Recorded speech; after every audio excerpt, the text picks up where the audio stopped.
Hey there, boys and girls. We're here for another chapter in our Magic Treehouse story, A Perfect Time for Pandas. Now, today we'll be reading chapter 9, titled Totally All Right. Here we go.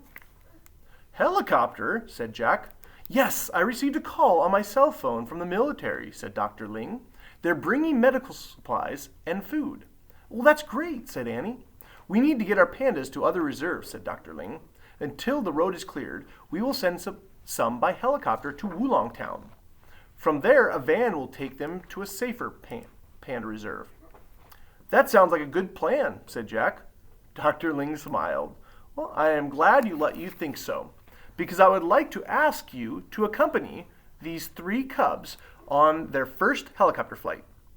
Do you think your grandma will mind?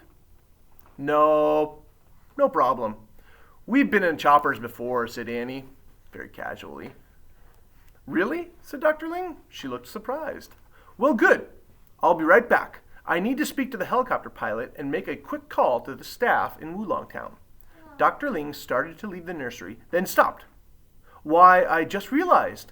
I don't even know your 2 names. Jack and Annie, said Annie. Dr. Ling nodded. Well, thank you, Jack and Annie, she said, and then left. This is so cool, said Jack to Annie. I was wondering how we would get back to Wulong Town, just to complete our mission. Annie smiled at Jack. Remember, things always seem to work out when we just do the right thing next, she said. Funny how that works out, said Jack. And this way, we won't have to leave the cubs yet, said Annie. She wiped milk off of Rolly's mouth with her hand and kissed the top of his head. All 3 cubs had dropped their bottles and were nodding off to sleep. Can you stay with the kids while I go say goodbye to Bing Bing, said Jack. Sure, said Annie. Say goodbye for me too, please.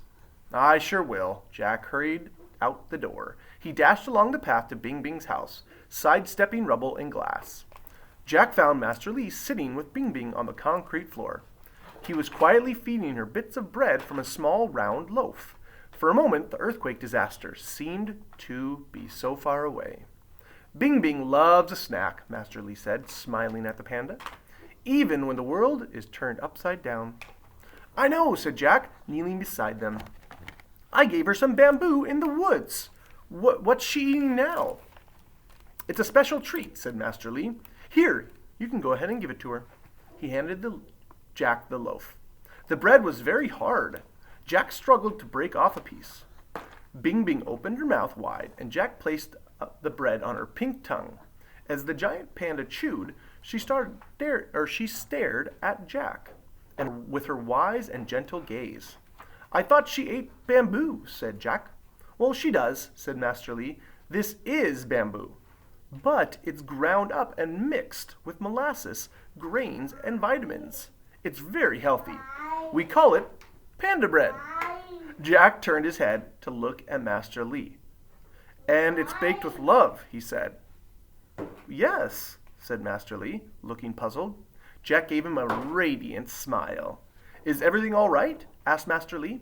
Yes, everything is all right. Totally all right. Well, good. I'm glad, said Master Li. It has been a very difficult day. It has, agreed Jack.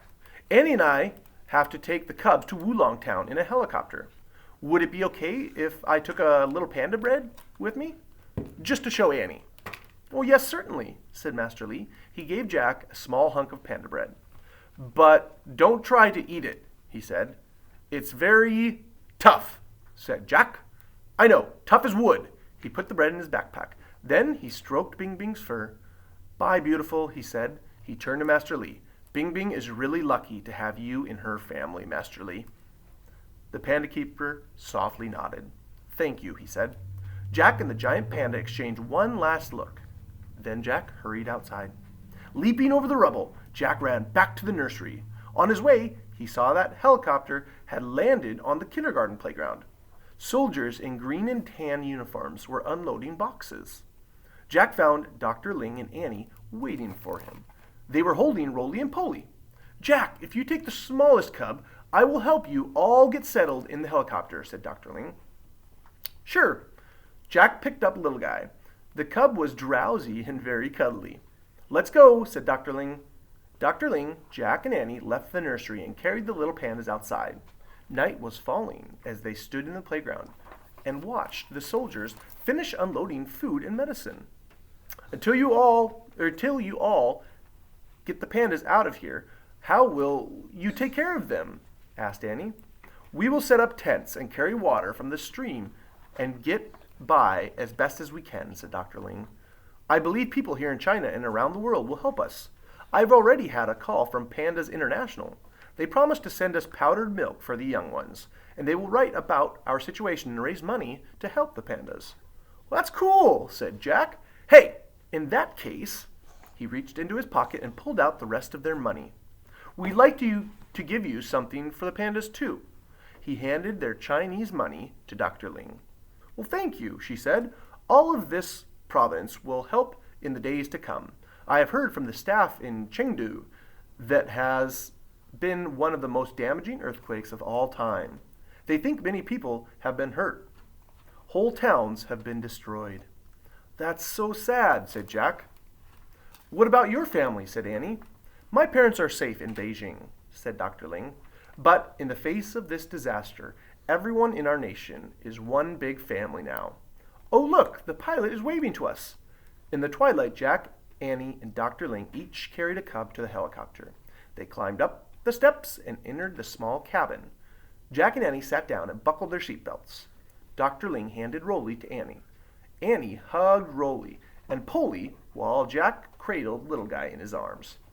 You will need this, said Dr. Ling. She pulled a small flashlight from her pack and gave it to Annie. It will be dark when you arrive. Wulong Town is without any power right now. Thanks, said Jack. When you land, staff members from our office in Wulong Town will be waiting for you, said Dr. Ling. Have a safe trip, and thank you for everything. Goodbye, Jack and Annie. Good luck rebuilding the Panda Center, said Jack. It's an amazing place. Dr. Ling climbed out of the helicopter and waved. The military pilot hopped aboard. The ride will be very noisy, he told Jack and Annie, putting headphones over your ears. Then he took his seat. The two soldiers sat behind them. A moment later, the engine roared, and the blades started to spin. The helicopter shook, then it lifted off the ground and buzzed away from the Panda Center through the dark night sky. And that's the end of chapter 9. I hope you guys enjoyed that, boys and girls. So what I would love for you to do is find that journal page that goes with the chapter that we read today. And I would love for you to illustrate and label something that was very important that happened in the chapter today. Think of one main event, one major thing, one super important thing that happened in the chapter that we read today. So, how could you illustrate it? How could you label it? I want you guys to have fun, okay? Color your picture, color your illustration. Make sure when you're labeling your picture, label something that's important in that picture so that we know what your picture represents. And when you're done, try your very best to write a sentence, or maybe 2 sentences, about that major event that you illustrated. Don't forget your capitals at the beginning of your sentence, your finger spaces in between your words, and your punctuation at the end of your sentences. All right, guys. I hope you have a fantastic day. Miss you, love you, and can't wait to see you guys soon.